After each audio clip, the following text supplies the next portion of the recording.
3장 7절에서 19절 말씀을 우리 함께 교독하도록 하겠습니다.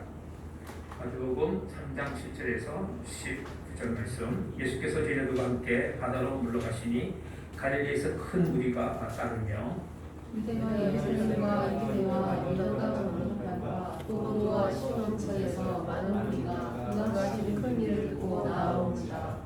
예수께서 무리가 여호사 미는 것을 피하기 위하여 작은 배를 대기하도록 제자들에게 명하셨으니 이는 많은 사람을 치주스로 병으로 고생하는 자들이 예수를 만지고자 하여 몰려왔습니다. 더러운 귀신들도 어느 때든지 예수를 보면 그 앞에 엎드려 부르짖어 이르되 당신은 하나님의 아들이니이다 하니 예수께서 자기를 나타내지 말라고 많이 경고하시니라. 또 산에 오사 자기가 원하는 자들을 부리시니 나아온지라. 이에 열두를 세우셨으니 이는 자기와 함께 있게 하시고 또 보내사 전도도 하며 귀신을 내쫓는 권능도 가지게 하려 하심이러라. 이 열두를 세우셨으니 시몬에게는 베드로라는 이름을 더하셨고 또 세베대 아들 야고와 야고의 형제 요한이니 이 둘에게는 보아너게 곧 우리의 아들이란 이름을 더하셨으며 또 안드레와 빌립과 바돌로메와 마테와 도마와 알페의 아들 야고보와 및 다데오와 가나나인이 시몬이며 함께 읽겠습니다. 또 하나 유다니 이런 예수를 한자더라. 아멘. 여러분 반갑습니다. 코로나 바이러스가 이렇게 아직 종식되지 않고 계속 진행하는 가운데 있어서 아직도 굉장히 생활 속에서 좀 불편함이 있습니다. 좀 잦아지는 듯 하더니 오히려 더 지금 이렇게 증가하는 그런 추세에 있어서 더욱더 조심해야 될 것 같습니다. 오늘 우리가 읽은 이 본문 말씀 내용을 보면 이 책을 쓴, 이 내용을 쓴 이 저자가 마가라는 예수님의 제자인데 이 치유 사역에 예수님이 굉장히 활발하게 하고 있다는 것을 알 수 있습니다. 그런데 예수님의 이 치유 사역은 예수님의 사역이 전체 차지하고 있는 그 비율로 따지면 그리 크지 않다는 것입니다. 이 주님의 사역을 우리가 세 가지로 나눌 수 있는데 가르치시고 전도하시고 병을 고쳐주시는 것이었습니다. 그런데 이 중 주님의 이 핵심 사역, 이 세 가지 다 중요하지만 그 핵심 사역이 무엇이냐라고 하면 바로 가르치는 사역이었습니다. 본문에서 마가는 기록하기를 예수님께서 가버나움 동네에서 사역하시다가 이제 바다 쪽으로 방향을 바꾸어서 물러가신 것을 기록하고 있습니다. 그래서 가버나움에서 예수님은 중풍병자를 고치시고 또 마태를 부르시고 안식일에 대한 교훈을 하셨습니다.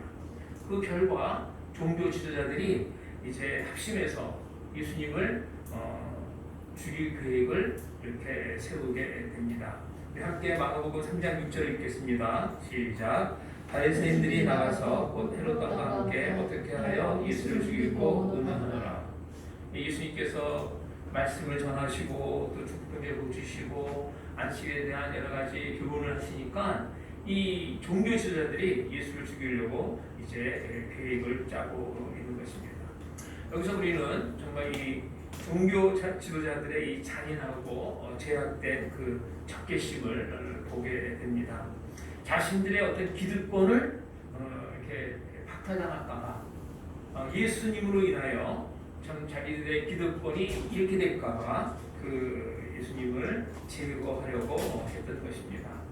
하나님 앞에서 겸손하게 자기의 잘못을 뉘쳐야만 되는데 그 반대로 정말 인간의 그 간교하고 추하고 정말 그 멸망할 수밖에 없는 그 모습들을 그 종교 지도자들이 보여주고 있는 것입니다.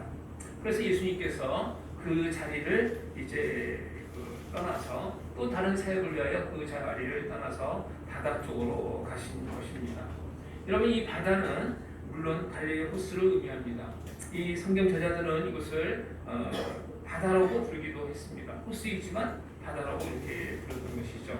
이곳은 일부 제자들의 생업의 터전이었습니다. 이곳에서 고기를 잡아 생활을 했던 것이죠. 그래서 주님께서는 이곳에서 4명의 이 제자들을 부르셨고 또 주님은 그곳에서 계속해서 말씀을 가르치는 사역을 하셨던 것입니다. 주님은 항상 전도에 관심을 두시고 또 가르치는 이 사역에 주력을 하셨습니다. 물론 때때로 이적을 행하시고 경제를 고치셨지만 주력을 행하신 그 사역은 가르치시고 전도하는 것이었습니다. 그 이유는 사람은 이적과 이 기사를 보고 사람이 변하지 않는다는 거예요. 그 당시에 이적을 보면은 보는 그 순간에는 마음이 감동이 되고 주님을 따를 것 같지만 그 사람이 변하는 것은 이적을 봄으로 변하는 것이 아니라 오히려 말씀을 들을 때 하나님의 말씀을 들을 때 그 사람의 생각과 의식이 변화가 된다는 것입니다. 예수님께서도 마가복음 1장 38절 말씀 보면 이르시되 우리가 다른 가까운 마을로 가자 이렇게 얘기했어요. 왜 다른 마을로 갑니까? 말씀 보니까 거기서도 전도하리니 예수님께서 이를 위하여 왔노라라고 이렇게 말씀하시고 계십니다. 이를 위하여 전도하기 위하여 가르치기 위하여 오셨다라고 이야기를 하고 있습니다. 여러분 의식이 바뀌고 생각이 바뀌어야만 우리의 행동이 변화가 됩니다. 그저 형식만을 붙잡고 있으면 형식적인 믿음만 붙잡고 있으면 우리의 믿음의 삶은 결국 변하지 않는 거예요. 우리의 믿음의 삶이 변하기 위해서는 생각이 변해야 됩니다. 교회에서도 어떤 순서보다도 이 말씀, 이 설교, 또 말씀이 중요시되고 많은 이 부분을 차지하는 그 이유가 바로 여기에 있는 것입니다. 왜냐하면 우리의 믿음은 바로 말씀을 들음에서 우리의 믿음이 나오기 때문에 그렇습니다. 여러분 그 로마서 10장 17절 말씀을 함께 읽도록 하겠습니다. 함께 있습니다. 시작. 그러므로 믿음은 들음에서 나며 들음은 그리스도의 말씀으로 말미암았느니라. 여러분 믿음이 어디서 난다고요? 들음에서 난다고요. 들음에서. 그리고 이 들음은 바로 예수님의 말씀, 이 성경 말씀이다라고 말해주고 있는 것입니다. 그래서 우리 주님은 항상 가르치시고 또 말씀을 전파하는데 주력을 하셨습니다. 마가복음 2장 13절 우리가 이미 봤었지만 예수께서 다시 바닷가에 나가시니 무리가 다 나왔거늘 많은 사람들이 예수님 앞에 나왔는데 그때 예수님께서 하신 일은 바로 예수께서 저희를 가르치시니라 또 가르치셨던 거예요. 예수님께서는 종교 지도자들의 음모를 아시면서도 그곳을 떠나 다시 바닷가로 가셨습니다. 그곳에 주님을 보기 위해 많은 사람들이 이 바닷가에 몰려왔습니다.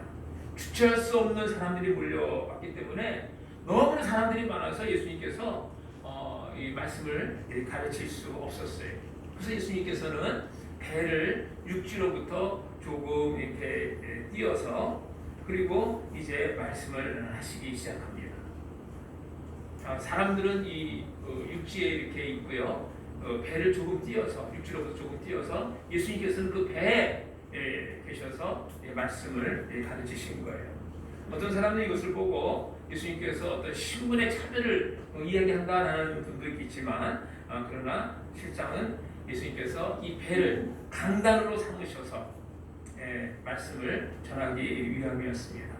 그래서 마태는 이 기록하기를 마가복음 3장 9절에 예수께서 우리가 에워싸 미는 것을 피하기 위하여 작은 배를 대기하도록 제자들에게 명하셨으니 라고 이렇게 말씀하고 있습니다. 예수님께서는 무리들이 몰려들자 배를 얻어서 육지로부터 조금 떨어진 거리를 두고 이 설교를 하셨던 것입니다. 문제는 여러분 이들이 몰려온 이 사람들의 출신지입니다. 이들이 어디에서 왔는가라는 겁니다. 이 기록에서 우리는 매우 흥미로운 이 사실을 발견하는데 8절에서 밝히고 있는 것은 이들이 온 지역을 볼 것 같으면 우리로 하여금 매우 감동을 줍니다. 무슨 말이냐면 그것은 이미 갈릴리 지역을 벗어나고 심지어 유대 지역을 벗어나고 있기 때문에 그렇습니다. 갈릴리와 예루살렘뿐만 아니라 이스라엘을 벗어나 남쪽으로는 조금 단어가 생소한데요. 이두메, 동쪽으로는 요단 이 건너편, 북쪽으로는 두로와 시돈 거기에서 사람들이 이렇게 몰려왔다는 겁니다. 예루살렘뿐만 아니라 유대뿐만 아니라 여러 지역에서 사람들이 다 몰려왔다는 거예요. 아마 이들은 예수님에 대한 소문을 들었을 거예요. 그래서 예수님을 이제 보고자 예수님을 찾아서 나갔던 것입니다. 이들 지역을 조금 더 세분화해 보면은 유대와 예루살렘 한 지역이죠. 요단강 건너편 지역입니다. 이들 지역은 유대인의 영토고요. 두 번째 지역은 이두메 지역인데 이것은 구약시대 에돔 지역으로 야곱의 형 에서의 후손들이 살고 있는 그런 지역이고, 세 번째는 두로와 시돈 근처입니다. 그것은 이방인의 땅으로 유대인들에게는 어떤 그 적과 같은 그런 지역이었습니다. 이들이 몰려온 이 지역을 살펴보면은 예수님의 이 사역은 초기 때부터, 예수님의 사역 초기 때부터 굉장히 보편적인 그 사역이 이루어지고 있음을 봅니다. 지역적 한계를 뛰어넘었음을 우리가 봅니다. 또 인종적 어떤 그 한계를 뛰어넘었음을 봅니다. 특정 사람들만을 위한 복음이 아니라 정말 어떤 그 모든 사람들을 위한, 모든 인종을 위한 복음인 것을 우리는 볼 수 있습니다. 예수님께서 오심은 어떤 특정한 사람들만을 위해서 온 것이 아닙니다. 모든 인류, 다양한 인종을 포함한 구원 역사를 이루기 위하여 예수님께서 이 땅에 오신 것입니다. 그런데 안타깝게도 이스라엘 백성들은 하나님은 자기들만의 하나님인 줄 착각을 했어요. 그래서 이방인들이 하나님을 믿는 것은 있을 수 없다고 생각을 했습니다. 초기 예수 믿는 사람들도요 그랬던 거예요. 초대교회에서도 예루살렘 교회가 그랬습니다. 예루살렘 교회 교인들은 이방인이 예수 그리스도를 믿는다는 것을 생각하지 못했습니다. 있을 수 없는 일이라고 이렇게 생각을 했습니다. 그러나 이 복음은 모든 민족, 모든 인종을 대상으로 한 하나님 나라의 복음인 것입니다. 그래서 결국 우리에게까지 온 거예요. 여기에는 미국인이나 또 아프리카인이나 혹은 뭐 아시아인이나 러시아인이나 관계없이 모든 인종, 예수 그리스도의 복음 안에 다 포함이 된다는 것입니다. 그래서 우리 교회가 하나로 교회라는 것은 굉장히 의미가 있어요. 러시아어를 사용하고 있는 전 세계의 국가가 15개국이 있어요. 15개국, 러시아뿐만 아니라 중앙아시아, 또 저기 벨라루시아 뭐 이렇게 포함해서 15개국이 러시아어를 사용하는 국가인데, 우리 교회는 러시아어를 사용하고 있는, 또 물론 한국어 예배가 있기 때문에 우리가 이제 한국어도 포함하지만, 그럼 모든 사람들이, 모든 인종들이 모여서 함께 하나가 되는 그런 교회인 것입니다. 예수님은 이제 이곳에 오신 그곳에 몰려든 모든 사람들에게 복음을 전파를 했습니다. 그런데 여러분, 이곳에 몰려온 사람들의 형편이 어떨까요? 10절, 11절, 마가복음 3장 10절, 11절 말씀을 보면 이렇습니다. 함께 읽어볼까요? 시작. 이에 많은 사람을 붙이셨으므로 병에 고생하는 자들이 예수를 만지고자 하여 몰려왔습니다. 더러운 귀신들도 어느 때든지 예수를 보면 그 앞에 엎드려 부르짖어 이르되 당신은 하나님의 아들이니이다 하니. 여기 보니까 그렇게 몰려든 사람들이 두 종류가 있어요. 두 종류. 두 가지 상황이 벌어지고 있음을 우리가 볼 수 있습니다. 그 첫 번째가 뭐냐면은 질병을 고치기 위해서 온 사람들이에요. 사람들이 몰려온 그 이유가 어떤 병을 고치기 위하여 예수님께 찾아온 것입니다. 그래서 예수님께서 뭐 혹은 말씀을 고쳐주시든지 아니면 자기들이 손을 뻗어가지고 예수님을 이렇게 터치를 하면서 병을 낫게 하려고 했든지, 하여튼 그 목적이 뭐냐? 병을 고치기 위해서, 질병을 고치기 위해서 왔다는 겁니다. 여기 모여든 사람들은 자신들의 질병 고치는 데 관심이 있었어요. 자신들의 문제를 해결하는 데에만 관심이 있었습니다. 예수님이 누구신지, 왜 예수님께서 오셨는지, 무슨 사역을 하고 계시는지 거기에 대한 관심이 없고 오직 자기의 문제만을 해결하는 데 좀 관심이 있었습니다. 또 다른 그 이유가 있는데 그 두 번째 보면 그것은 바로 귀신들이 예수님의 사역을 방해하고 있다는 것을 우리가 볼 수 있습니다. 귀신들도 어느 때든지 예수를 보면 그 앞에 엎드려 부르짖어 이렇게 얘기하고 있지 않습니까? 이것은 예수님께서 온전히 사역을 하지 못하도록 방해하고 있는 어떤 그 세력이 있다는 것을 우리가 볼 수 있습니다. 치유의 결과로 나타나는 인기, 그래서 많은 사람들이 예수님께로 몰려왔고, 또 하나님의 아들 되심에 대한 귀신들의 어떤 그 적극적인 어떤 홍보, 이것으로 인해서 사실은 결국 예수님의 어떤 그 사역을 방해하기 위한 어떤 그런 유혹이었다라고 볼 수 있다는 거죠. 이게 왜 방해가 되느냐라고 생각할지 모르겠지만, 아직 예수님은 자기의 신분을 이 세상에 드러내지 않는 그런 시기였어요. 인기가 올라가면 어떻게 됩니까? 인기가 막 올라가면 교만해지는 거예요. 인기 많은 목사들이 교만해져서 넘어지고, 뭐 잘못되고 이런 것들 우리가 보지 않습니까? 주님의 특별하신 이 권능, 어떤 질병이라도 한번 말씀하시고 혹은 그 손을 댐으로써 완전히 치유되는 이러한 어떤 그런 그 현상으로 인하여 예수님의 인기가 높아지는 것, 또 사탄이 이러한 주님의 권능을 적극적으로 드러냄으로써 오히려 주님의 사역을 방해하는 그런 역사가, 그런 일이 일어날 수 있다는 것입니다. 여러분 한번 생각해 보십시오. 예수님이 하나님의 아들이라는 이 사실을 예수님이 십자가에 죽기 전까지 예수님은 말씀하지 않으셨어요. 오히려 말하지 말라고 얘기합니다. 감추었습니다.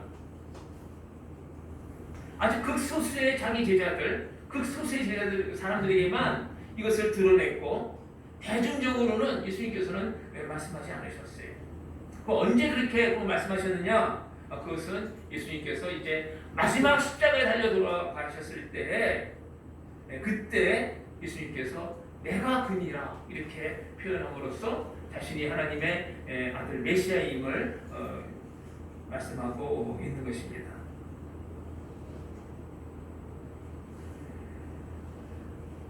오히려 우리 주님께서는 이 때가 어느 때이냐 하면은, 예수님께서 그 말씀을 증거하신 그 때가 어느 때이냐면은 바로 말씀을 증거하고 복음을 증거하고 선교를 해야 하는 그 때임을 오히려 강조를 하고 있는 것이었습니다.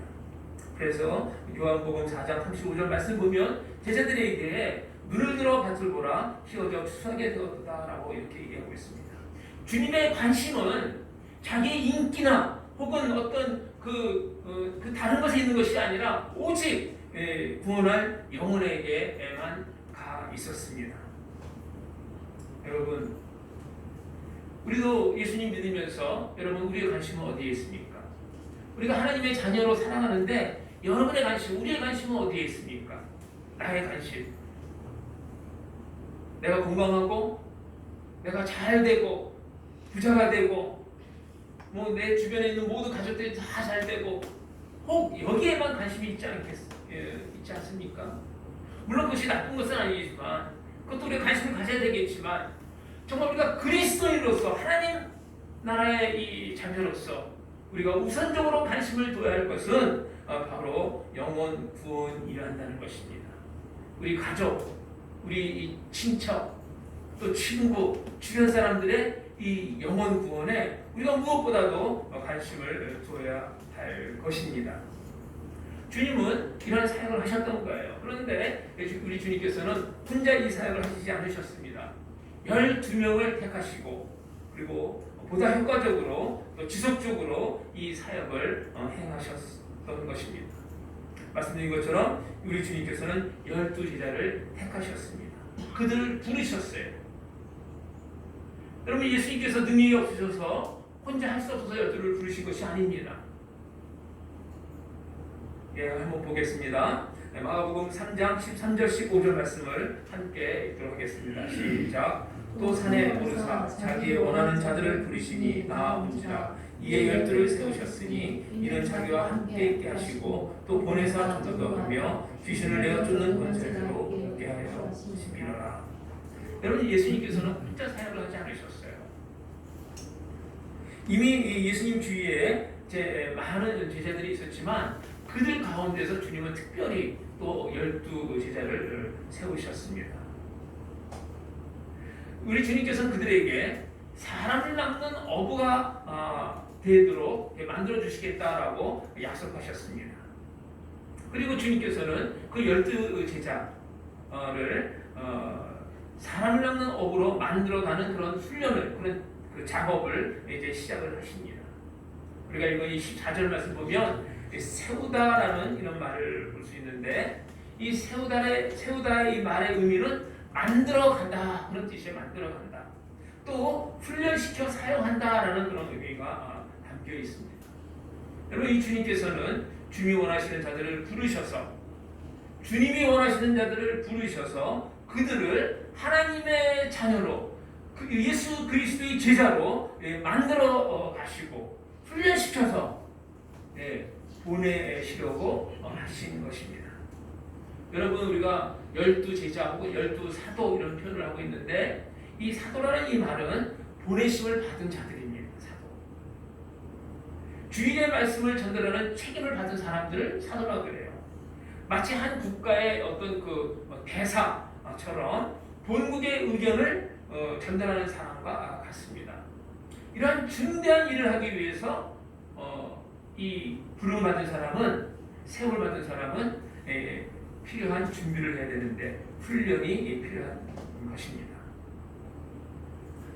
이 말씀 보면 예수님께서는 이 사도로 부르시기 전에, 사도로 부르시기 위하여 이 제자들을 부르실 때 세 가지 분명한 목적을 가지고 이렇게 부르셨다라고 표현하고 있습니다. 그 세 가지 목적이 동사로 표현되고 있는데, 첫 번째가 자기와 함께 있게 하시고예요. 자기와 함께 있게 하시고, 둘째로는 전도하게 하시고, 그리고 셋째로 귀신을 내어 쫓는 권세를 주시기 위함이다라고 이렇게 말씀하고 있습니다.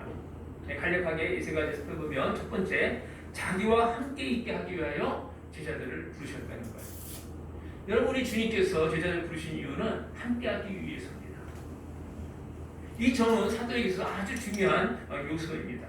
제자가 스승과 함께 있는 것, 그것은 바로 주님을 본받아 갈 것을 가르치시려는 것입니다. 여러분, 제자가 되기 위해서는, 주님의 제자가 되기 위해서는 주님의 생각, 주님의 어떤 그 삶의 의식, 생활 방식, 이런 것들을 알아야 주님을 알 수 있고 주님을 잘할 수 있는 것입니다. 여러분, 예수 그리스도의 제자가 되려고 하는데 주님을 몰라요. 어떻게 제자가 될 수 있겠습니까? 여러분, 오늘날은 어떻습니까? 우리도 주님과 동행한다고 하지만, 우리도 주님의 제자가 되기를 원한다고 하지만, 그리스도로서 살아가기를 원한다고 이렇게 말은 하고 있지만, 정말 주님의 어떤 그 말씀을 여러분 배우고 있습니까? 정말 예수 그리스도의 생각을, 의식을 여러분 받아들이고 있습니까? 따라가고 있습니까? 말은 이 주님의 제자가 이렇게 된다고 표현하고 있지만, 그리스도의 어떤 예수 그리스도를 따라간다고 하지만 실제로는 전혀 따라가지 아니하고 자기 생각대로, 자기 생활 습관대로, 자기 이익을 쫓아서 아직도 살아가고 있지는 않는지요. 여러분, 우리는 사도는 아니지만 사도의 의미를 갖고 있는 사람들이에요. 우리는 보내심을 받은 사람들입니다. 왜냐하면 하나님이 예수 그리스도를 보내셨고, 또 예수님은 제자를 이렇게 보내셨어요. 그것을 사도라고 그랬는데, 우리들을 부르시고 우리를 세워주신 그 목적은 뭐냐 하면 우리를 보내시기 위함입니다. 그런 면에서 사도적 성격을 갖고 있다라고 이렇게 표현할 수 있어요. 여러분, 우리는 보내심을 받았습니다. 이 땅에 보내심을 받았어요. 우리는 가정으로 보냄을 받았습니다. 또 우리는 어느 한 지역으로 보냄을 받았고, 직장으로 보냄을 받았어요. 또 교회로 이렇게 보냄을 받았습니다. 이유가 무엇일까요? 하나님 나라를 위하여 쓰임받는 그런 인생이 되도록 우리를 보내신 줄 믿습니다. 네, 주님과 함께 우리가 그러기 위해서는 주님과 함께 시간을 보내야 돼요. 주님의 말씀을 우리가 알아야 됩니다. 하나님의 말씀을 알지 못하고서는 예수 그리스도의 생각과 예수 그리스도의 삶의 방식을 우리가 절대 배울 수 없고 따라갈 수 없는 것입니다. 그러려면 여러분 말씀을 읽어야 돼요. 말씀을 읽으시기 바랍니다. 적어도 하루에 조금이라도 읽어주세요. 네, 제가 아침에 보내는 이 단톡에 그 내용이라도 읽으시기 바랍니다. 많은 내용이 아니잖아요. 아침 저녁으로 말씀을 묵상하고 또 실천나가는 여러분이 되기를 간절히 바랍니다. 이게 우리가 예수 그리스도의 제자가 되는 길이에요. 네, 두 번째, 전도도 하게 하여라고 표현하고 있습니다. 전도는 우리 성도들의 기본적인 순종의 삶입니다. 이 전도를 우리가 얘기할 때, 교회를 크게 하기 위해서, 부흥하기 위해서, 이렇게 목사님이 얘기하는구나. 여러분, 이런 식으로 받아들이면 안 돼요. 왜냐하면, 전도는 그리스도인의 표지입니다. 내가 예수 그리스도를 믿는다는 이 사실을 다른 사람들에게 증거하는 거예요. 교회 데려오라는 얘기가 아니고, 전도하라는 얘기입니다. 전도하라. 예수 그리스도를 증거하라고. 하는 성도 여러분, 만약에 그 누군가가 우리에게 복음을 증거하지 않았다면 우리는 결코 예수 그리스도를 믿을 수가 없는 것입니다. 한국은 130년 전에 복음이 들어오기 시작했어요. 물론 러시아는 1000년이 훨씬 넘었죠. 988년에 시작이 됐으니까요. 그런데 누군가가 어떠한 사람에게 전도를 해서 그 사람이 예수 그리스도를 믿고 또 그 사람이 다른 사람을 전도해서 예수 그리스도를 믿어서 또 그 다음 사람으로 이렇게 연결이 돼서 그 복음이 나에게까지 온 거예요. 그런데 내가 예수 그리스도를 전도하지 않는다면 나에게까지 흘러왔던 이 복음이 이제 나에게서 끝나는 겁니다. 나에게서. 하는 성도 여러분, 예수 그리스도를 증거하시기 바랍니다. 그런데 이것은 말뿐만 아니라 우리의 삶을 통해서 증거해야 될 줄 믿습니다. 많은 사람들이 예수 믿는 사람들이 말은 잘하는데 삶이 없다고 이렇게 비난하고 혹은 얘기하는 경우가 참 많은데요.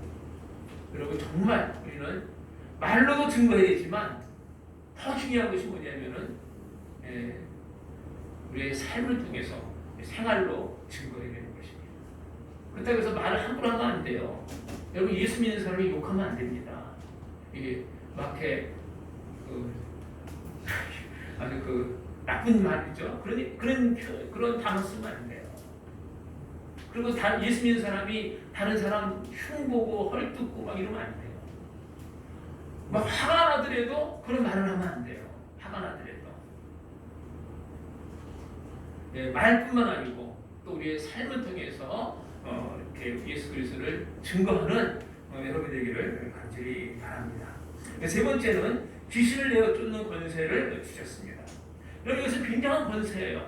그럼에도 불구하고 이 어떤 순서를 보면은 첫 번째는 예수님과 함께하기 위하여, 그리고 두 번째는 전도하기 위하여, 그리고 마지막 순서로 이제 어떤 그 권세를 주셨다라고 표현하고 있습니다.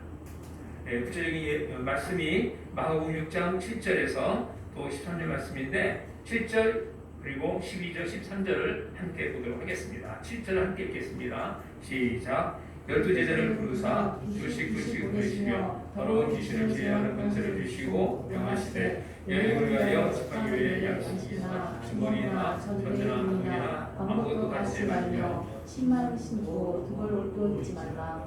12절 13절 제자들이 나아가 회개하라 전파하고 많은 귀신을 쫓아내며 많은 병인들에게 기름을 바르고 고치더라. 하나님 성도 여러분, 이렇게 우리 주님은 자신의 제자들을 부르시고 훈련시키셨어요. 부르시고 훈련시키셨습니다. 오늘날 우리 사역자들이 오늘 뭐 사역자 그러니까 목사님만 얘기하는 것이 아니라 교회 안에서 우리가 헌신하고 사역하는 그 모든 우리의 그 사역자들이 참 이 사역하기 힘들다고 이야기합니다. 교회에 어떤 일하기가 너무 힘들다고 이렇게 얘기합니다. 그 힘든 이유 중에 가장 본질적인 그 원인 중에 하나가 뭐냐면은 바로 주님과 밀접한 그런 관계를 맺지 못하기 때문에 그렇습니다. 주님과 이 교제의 시간이 너무너무 결여되어 있기 때문에 그렇다 생각을 합니다. 주님의 제자가 되기를 원하는 사람은, 그런 사역자들은 주님과 깊은 어떤 그 영적 교제, 영적 그 훈련을 통해서 좀 믿음을 더 이렇게 강건케 굳게 해야 될 줄 압니다. 여러분, 여기 기록된 12명의 제자들은 다른 복음서를 통해서 상세하게 알 수 있습니다. 이름이 쫙 나와 있죠. 우리는 이들의 이름을 보면서 아주 중요한 교훈 한 가지를 발견하게 됩니다. 그것은 이들 모두가 어떤 면에서 보면 참으로 볼품없고 정말 보잘것없는 그런 사람들이라는 사실입니다. 하나같이 어떤 지식적으로나 또 사회적으로나 보잘것없는 사람들이었습니다. 그 이유가 뭘까요? 왜 예수님께서는 제자들을 삼으실 때 이렇게 사회적으로, 신분적으로, 또 지식적으로 뛰어나지 않은 사람들을 부르셔서 제자를 삼았을까요? 우리는 사도 바울이 주신 이 말씀을 통해서 그 해답을 얻을 수 있습니다. 여러분, 고린도전서 1장 26절 29절을 보도록 하겠습니다. 함께 읽겠습니다. 시작.